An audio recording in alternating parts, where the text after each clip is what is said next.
Հարգելի Տիկին Վարդանյան, հարգելի գործընկերներ, նախ թույլ տվեք շնորհավորել բոլորիս ընտրությունների կապակցությամբ ժողովրդի հաղթանակի առիթով, հաշվի առնելով մեծ հետաքրքրությունը 2025 թվականի պետական բյուջեի կատարման հաշվետվության նկատմամբ, ես ուզում եմ արձանագրել մի քանի կարևոր ձեռքբերումներ, որը մենք ունեցել ենք, որը ըստ էության կարելի է ասել, սա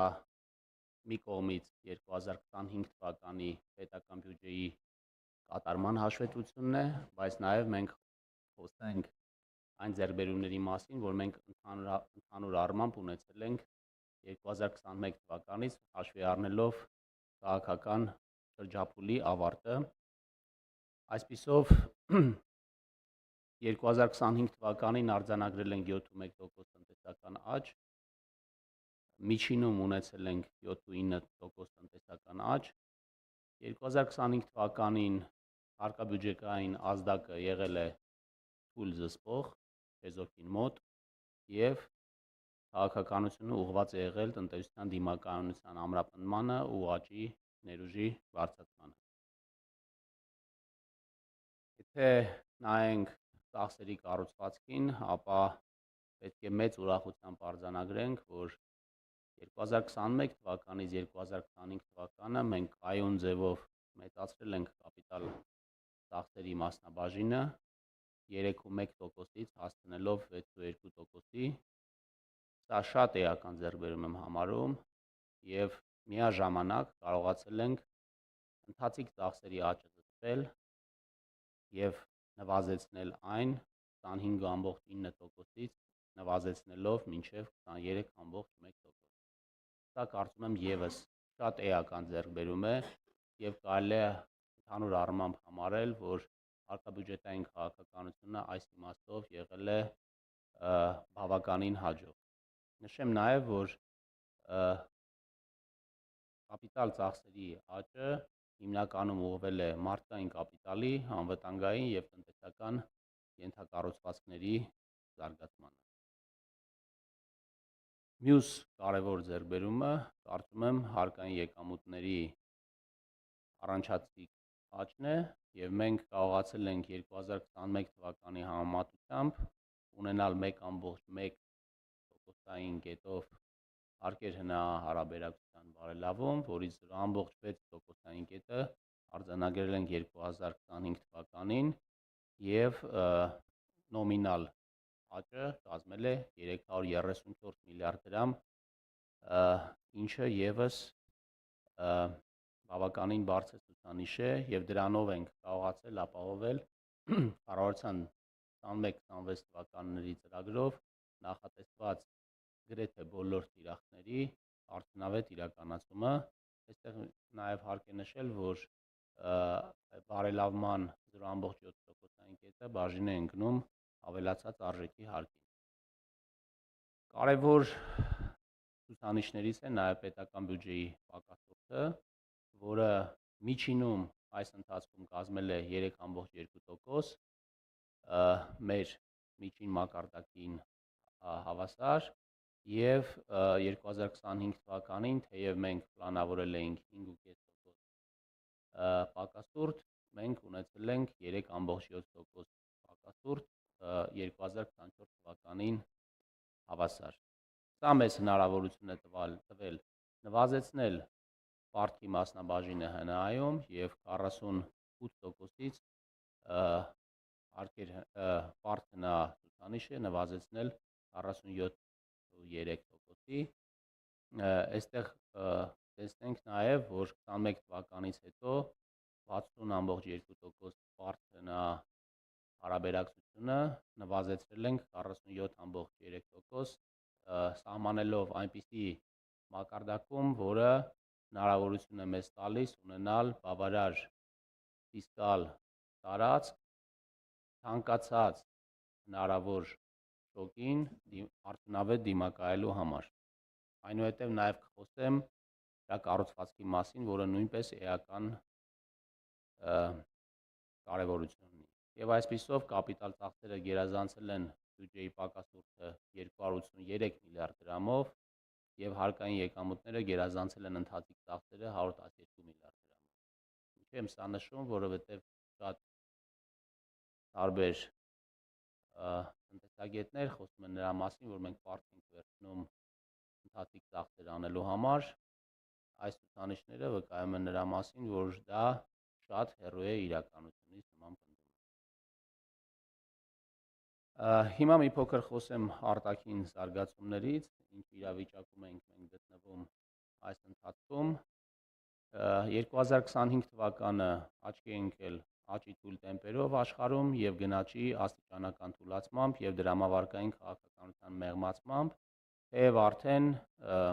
2026 թվականից պայմանավորված աշխարհաքաղաքական որոշակի ցնցումներով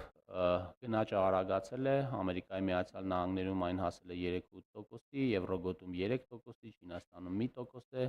եւ Ռուսաստանի Դաշնությունում նվազել է 5.6%-ի։ Նավթի գինը անցած տարի նվազել է 14.5%-ով, հասնելով $69, պղնձի գինը աճել է 8.8%-ով, հասնելով $9,947 եւ պարենի միջազգային գինը աճել է 4.3%-ով։ Թեև այս տարի, ինչպես արդեն նշեցի, ունենք էական փոփոխություններ եւ 26 թվականի մայիսին նավթի գինը բարձրացել է $108 եւ մայիսին պղնձի գինը բարձրացել է $13540, ինչը բավականին նաեւ դրական է Հայաստանի Հանրապետության համար, հաշվի առնելով, որ Հայաստանը արտահանում է պղնձի հղանյութ։ Մյուս լավ նորությունը նրա մասին է, որ 2025 թվականի ապրանքների արտահանումը նվազել է 36%-ով, սակայն հայկական ծագման ապրանքների արտահանումը աճել է 12%-ով։ Ներմուծումը նվազել է 23.6%-ով, իսկ հունվար-ապրիլին ներմուծումը աճել է 2.5%-ով։ Մոռացա նշեմ, որ այս տարի արդեն հունվար-ապրիլին հայկական ծագման ապրանքների արտահանումը աճել է 33.9%-ով։ Սա էական դրական ազդակ է տալիս այս տարվա տնտեսական աճի համար եւ նաեւ մեր հետագա տնտեսական քաղաքականությունների համատեքստում։ Վարչապետը խոսեց զբոսաշրջիկների մասին, 25 թվականին Հայաստան այցելած զբոսաշրջիկների թվականակը աճել է 2.5%-ով, Ռուսաստանի Դաշնությունից 25 թվականին նվազել է 0.1%-ով, գրեթե նույն մակարդակի վրա է մնացել, սակայն 2026 թվականին արդեն ունենք 33.5% աճ Ռուսաստանի Դաշնությունից Հայաստան ժամանած զբոսաշրջիկների մասով, սա հունվար-ապրիլի մասին է խոսքը, այլ երկրների մասով 25 թվականին ունեցել ենք 5.6% աճ եւ 26 թվականին արդեն հունվար-ապրիլին արդեն ունենք 16.5% աճ։ Փոխանցումների աճ ենք նաեւ արձանագրել 25 թվականներին, զուտ ներհոսքը աճել է 24.5%-ով եւ հասել է $714 միլիոն եւ Ռուսաստանից զուտ ներհոսքը աճել է 53.6%-ով, իսկ հունվար-մարտին արդեն աճել է 21.5%-ով։ Այլ երկրներից 25 թվականին նվազել է 1.4%-ով, սակայն 26 թվականի հունվար-մարտին աճել է 14%-ով։ Տնտեսական աճը գերազանցել է բյուջեի հիմքում դրված կանխատեսումները եւ անվանական հնան սպասվածից բարձր է 426 միլիարդ դրամով։ Մենք ունենք 5.1% կանխատեսում եւ փաստացի ունենք 7.1% տնտեսական աճ։ Գործազրկության մակարդակը նվազել է 0.6%-ով, կազմելով 12.8%, ընդ որում նշեմ, որ 19 թվականից մենք ունենք 18.3%-ից, գործազրկությունը նվազել է 12.8%, միջին ամսական անվանական աշխատավարձը աճել է 5.6%-ով, մենք շարունակում ենք այս ուղղությամբ բարձր աճեր ունենալ եւ կազմել է 303 000 դրամ, հունվար-ապրիլին աճել է 4,6%-ով, կազմել է 309,000 դրամ և վարձու աշխատողների թվականակը շարունակել է աճել 25 թվականին 4,6%-ով, կազմելով 795,000 մարդ, հունվար-մարտին աճել է 2,9%-ով, կազմելով 798,000 մարդ։ Մենք ունենք գնաճի որոշակի արագացում, տարվա ընթացքում կենտրոնական բանկը մեղմել է դրամավարկային պայմանները և քաղաքականության տոկոսադրույքը նվազեցրել է 0,5%-ային կետով, դեկտեմբերին այն կազմել է 6,5%, 25 թվականին 12 ամսյա գնաճը կազմել է 3,3%, 26 թվականին գնաճը արագացել է, կազմել է 5,3%, 4,2%, ապրիլին կազմել է 5,3%, մայիսով 4,2%։ Մենք ունենք վարկերի ծավալների առաջանցիկ աճ, այսինքն վարկերի ծավալները 22%-ով են աճել, իսկ ավանդներինը 18%-ով են աճել, իսկ ապրիլի դրությամբ վարկերը աճել են 20,8%-ով, իսկ ավանդները 21,9%-ով, սա ևս ուրախալի ցուցանիշ է, մի կողմից մեր խնայողությունների, մյուս կողմից տնտեսությանը վարկավորման ցուցանիշների աճի հետ կապված։ Հիմա բյուջեի մասին խոսենք, բյուջեի եկամուտների մասին խոսենք, եկամուտների կատարողականը կազմել է 101,3%, աճը կազմել է շուրջ 12%, հարկային եկամուտների և պետական տուրքերի աճը տուրքերը կատարվել են 100%-ով, աճը կազմում է 14%, ծախսերը կատարվել են 95,8%-ով, այդ թվում ընթացիկ ծախսերը 97,5%-ով և կապիտալ ծախսերը 89,6%-ով։ Ընդ որում, կապիտալ ծախսերը աճել են 26%-ով նախորդ տարվա համեմատությամբ, իսկ ընթացիկ ծախսերը 8,2%-ով։ Նոմինալ փաստացի 25 թվականի եկամուտները, ինչպես վարչապետը արդեն նշեց, կազմել են 2 տրիլիոն 886 միլիարդ դրամ և ծախսերը կազմել են 3 տրիլիոն 305 միլիարդ դրամ, ըստ այդմ դեֆիցիտը կազմել է 418 միլիարդ դրամ,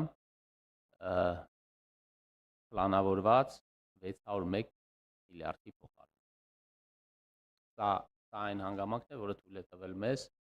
պլանավորվածի նկատմամբ ունենալ շուրջ 1,8%-ով ավելի փոքր դեֆիցիտ։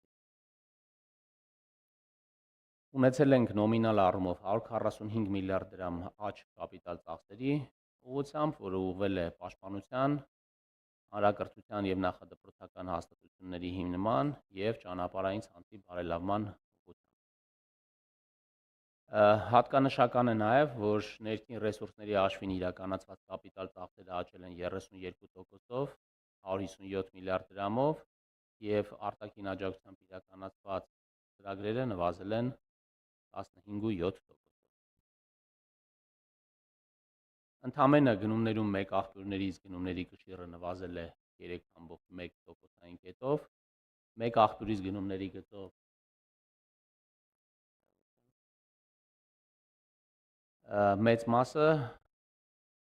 նվազումների մեծ մասը բաժին է ընկել առողջապահության նախարարությանը, իսկ աճերի 5 միլիարդ դրամը տարածքային կառավարման և ենթակառուցվածքների նախարարությանը։ Պետական պարտքը նախորդ տարվա համեմատ աճել է 8,8%-ով, որի հիմնականում նպաստել է կառավարության ներքին պարտքի ավելացումը։ Ըստ այդմ պետական պարտքը կազմել է դեկտեմբերի 31-ի դրությամբ 5 տրիլիոն 541 միլիարդ դրամ, իսկ կառավարության պարտքը 5 տրիլիոն 354 միլիարդ դրամ։ ԱՄՆ դոլարով եթե նույն թիվը ասենք, ապա պետական պարտքը դեկտեմբերի 31-ի դրությամբ կազմել է 14 միլիարդ 531 միլիոն դրամ, իսկ կառավարության պարտքը 14 միլիարդ 40 միլիոն դրամ։ Պարտքի կառուցվածքը շարունակվել է բարելավել, ըստ ռեզիդենտության ներքին պարտքը 1%-ային կետով բարելավվել է և կազմում է 53%, մենք միջնաժամկետ պարտքը մի փոքր ավելի կշիռը մեծացել է ընդհանուր պարտքի մեջ, պարտքին վերաբերվող հիմնական թիրախները ըստ էության մեր ուղենիշների մեջ են, բացառություն է կազմում միայն մինչև մարումը մնացած միջնաժամկետը, որը ուղենիշայինը 7-ից 10 տարի է, և մենք ունենք միջինում 6.9 տարի։ Լավ նորությունը նաև նա է, որ մենք վերջին տարիներին աճից հետո պարտքի սպասարկման գծով ծախսերը կարողացել ենք կայունացնել և նույնիսկ 25 թվականին ունենք մի փոքր նվազում պետական բյուջեի եկամուտների հարաբերակցությամբ պարտքի սպասարկումը 12.2%-ից նվազել է 12.1%-ի, ուզում հիշեցնեմ, որ մեր առաջիկա ծրագրով նախանշված է, որ այս գումարը մենք պետք է իջացնենք 10%-ի և դա անելու ենք հիմնականում դեֆիցիտի կրճատման մեր գործողությունները իրականացնելով։ Այստեղ կարևոր է, այսինքն այս ցուցանիշներին կարողացել ենք հասել, որ կառավարության վարկերի միջին կշռված տոկոսադրույքն է նվազել 0.3%-ային կետով, նվազում ունենք 0.6%-ային կետով պետական պարտատոմսերի միջին կշռված եկամտաբերության մեջ, սակայն 2025-ին եթե այդ նվազումը կազմել է 0.6%, ապա 26 հունվար-ապրիլին դա արդեն հասել է 1.7%-ի, հաշվի առնելով նաև այն հանգամանքը, որ Հայաստանի